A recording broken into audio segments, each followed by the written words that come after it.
नमस्कार। राधे कृष्ण ज्योतिष अनुसंधान केंद्र के ज्योतिष एवं रत्न परामर्श प्रोग्राम में मैं डॉक्टर राज श्रीवास्तव आप सबका एक बार फिर से स्वागत करता हूं। आज हम अपने प्रोग्राम में चर्चा करेंगे ज्योतिष के अनुसार विवाह कब होगा।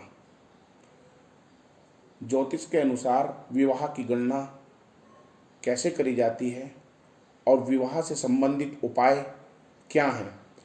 अगर किसी की लड़का या लड़की की विवाह में विलंब हो रहा है, विवाह नहीं हो रहा है, विवाह में संबंधित प्रॉब्लम आ रही है, तो इस वीडियो को बहुत ध्यान से देखिए। मैं इसमें आपको बताऊंगा विवाह में आने वाली अड़चनें और ज्योतिष के द्वारा उनका उपाय। विवाह के लिए ज्योतिष के अनुसार हम अपनी कुंडली का दूसरा, 7वां, 12वां, 8वां, 10वां घर देखते हैं, जिनमें सबसे बहुत महत्वपूर्ण है 7वां भाव, क्योंकि 7वां स्थान दाम्पत्य जीवन का होता है।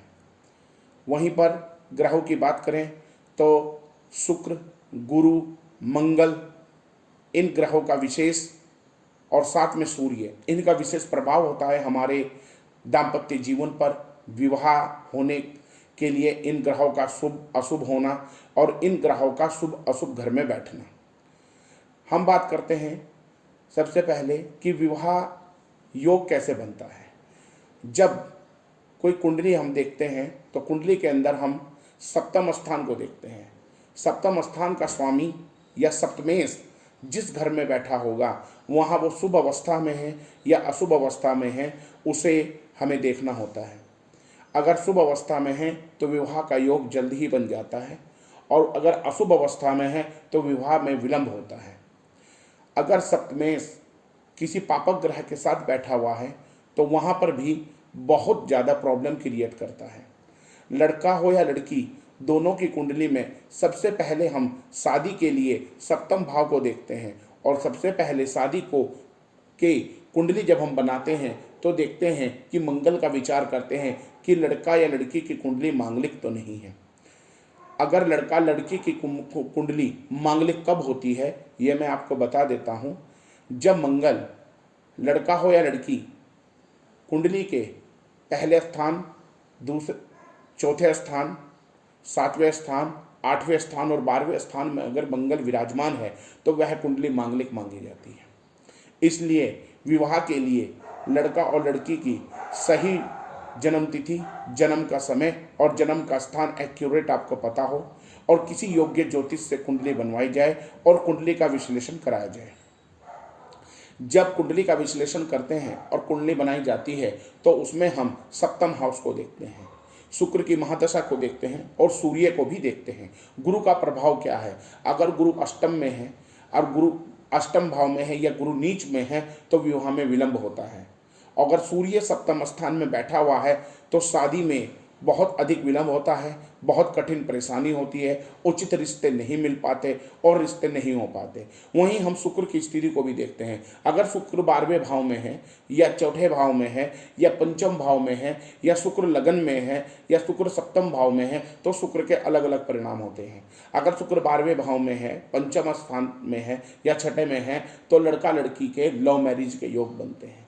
शुक्र अगर 7वें स्थान में है तो वहाँ पर लव मैरिज के साथ साथ अरेंज मैरिज के योग भी बनते हैं। लेकिन दाम्पत्य जीवन में अगर शुक्र पर किसी पापक ग्रह की दृष्टि है या साथ में दृष्टि किसी पाप ग्रह की पड़ी है, सूर्य है या शनि या राहु और केतु है, तो विवाह भंग योग भी बन जाता है। सुंदरता के साथ साथ बहुत सी कुंडली हमने देखी हैं कि लड़की भी सुंदर है, लड़का भी सुंदर है, लेकिन टाइम से शादी नहीं हो पा रही है। सुंदरता है, एजुकेशन है, शिक्षा है, परिवार बहुत अच्छा है, लड़का बहुत अच्छा कार्य है, अच्छी पोस्ट पे है, लड़की भी अच्छी पोस्ट पे है, लड़की भी अच्छी वेल एजुकेटेड है, अच्छा सेटअप है, सुंदर है, सुशील है, लेकिन फिर भी विवाह नहीं हो रहा है। इसके लिए हमें अपनी कुंडली के सप्तम भाव को देखना बहुत जरूरी है। मांगलिक है या नहीं है, इसका विचार करना भी जरूरी है। और एक सबसे बड़ी बात यह है, अगर आपकी कुंडली में कोई योग बना है, जैसे चांडाल योग, अंगार कारक योग, चांडाल योग गुरु के साथ में कोई भी पापक ग्रह हो, केतु या राहु हो तो चांडाल योग बनेगा। सूर्य के साथ में राहु और केतु हो तो भी सूर्य ग्रहण योग बन जाता है। चंद्रमा के साथ में अगर राहु और केतु हो तो चंद्र ग्रहण योग बनता है। जितने भी हमारी कुंडली में ग्रहण योग बनते हैं उनमें शादी विलंब से होती है, शादी नहीं होती, रिश्ते आते हैं, मन का रिश्ता नहीं मिलता, और जो रिश्ता जिस तरह से रिश्ता हम चाहते हैं वह नहीं होता है। बहुत से आपस में ही अंतरजातीय शादी हो जाती है।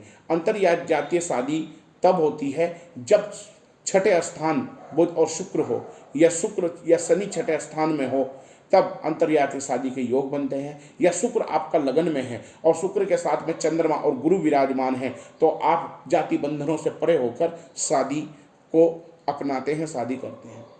प्रेम विवाह, आज के समय में प्रेम विवाह का बहुत है। क्या मेरा प्रेम विवाह होगा?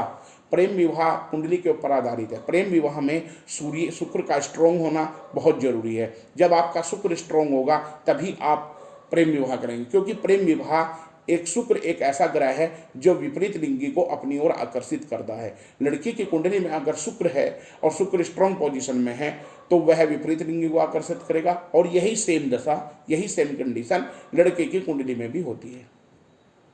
जिनकी शादी में विलंब हो रहा हो, शादी ना हो रही हो, अच्छा रिश्ता ना मिल रहा हो, मैं उनके लिए कुछ उपाय बता रहा हूं। जैसे सबसे पहले अपनी कुंडली का विश्लेषण कराएं।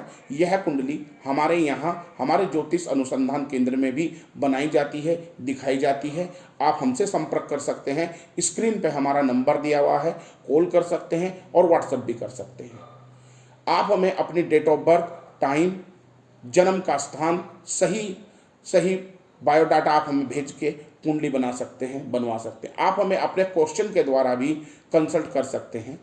जब हम प्रेम विवाह का क्वेश्चन है या आपका कोई भी क्वेश्चन है, उससे संबंधित कुंडली से ही विचार करना होगा।